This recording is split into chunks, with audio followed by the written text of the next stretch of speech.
आज रोजी गेले 50 वर्ष त्यांची जी काय चाललेली खेळी आहे की राजकारणामध्ये फसवायचं, पक्ष बदलायचे, कुणालाही न कळता ह्या पक्षातून त्या पक्षात उडी मारायची, हा त्यांचा कायमचा अजेंडा आहे.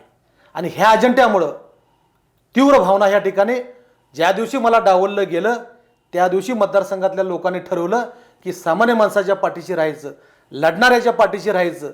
आणि लढणारा कार्यकर्ता म्हणून जी काही माझी ओळख आहे ह्या ओळखीदाखल ह्या निवडणुकीमध्ये उतारलोय.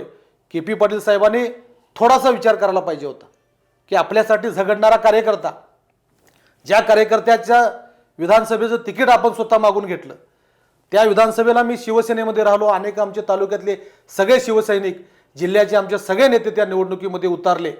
पण त्या के.पी. पाटलांना वाटलं नाही की त्याच शिवसेनेला सामावून घ्यावं, त्या बंटी साहेबांना वाटलं नाही त्यामध्ये शिवसेनेला समाविष्ट करून घ्यावं. त्यामुळे ह्या निवडणुकीमध्ये उतारलोय. आता एवढंच राहिलंय की के.पी. पाटलांना पक्ष शिल्लक राहिलेले नाहीत, त्याने आता नवीन पक्ष काढावा आणि त्या पक्षाचं त्यांनी प्रमुख व्हावं.